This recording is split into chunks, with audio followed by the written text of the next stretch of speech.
മാറിയിട്ടും വിട്ടുമാറാത്ത ചുമ നിങ്ങളെ അലട്ടുന്നുണ്ടോ? എന്തായിരിക്കാം അതിന് കാരണം? പൊതുവെ ചുമയുണ്ടാവാൻ 4 കാരണങ്ങളാണുള്ളത്. TB അല്ലെങ്കിൽ മറ്റേതെങ്കിലും തരത്തിലുള്ള ഇൻഫെക്ഷൻസ്, വൈറസ് സംബന്ധമായ ബുദ്ധിമുട്ടുകൾ, അതായത് ആസിഡ് റിഫ്ലക്സ് പോലെയുള്ള അവസ്ഥയിൽ വയറിൽ നിന്നും അന്നനാളത്തിലേക്ക് റിഫ്ലക്സ് ഉണ്ടാവുകയും അതുമൂലം ചുമയുണ്ടാവുകയും ചെയ്യുന്നു. പനിക്ക് ശേഷവും ചുമ നീണ്ടു നിൽക്കാനുള്ള പ്രധാന കാരണമാണ് പോസ്റ്റ് വൈറൽ കഫ്. ഇതിന് പ്രധാനമായും അലർജിയാണ് കാരണമാകുന്നത്. പനി മാറിയ ശേഷവും ആ ഒരു ഇൻഫെക്ഷ്യസ് ഏജന്റ് നമ്മുടെ ശ്വാസകോശത്തിൽ തന്നെ നിലനിൽക്കുകയും അതുമൂലം റിക്കറന്റ് ആയിട്ട് ചുമ വരികയും ചെയ്യുന്നു.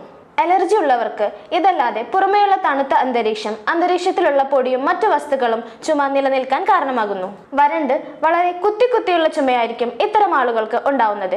കേവലം ആന്റിബയോട്ടിക് ട്രീറ്റ്മെന്റ് എടുത്തുകൊണ്ട് മാത്രം ഇതൊരിക്കലും മാറ്റിയെടുക്കാൻ സാധിക്കില്ല. മറിച്ച് കൃത്യമായ കാരണം കണ്ടുപിടിച്ച് അലർജി മാറാനുള്ള ട്രീറ്റ്മെന്റ് എടുക്കുകയാണെങ്കിൽ പനിക്ക് ശേഷമുള്ള വിട്ടുമാറാത്ത ചുമ മാറ്റാനായിട്ട് സാധിക്കും.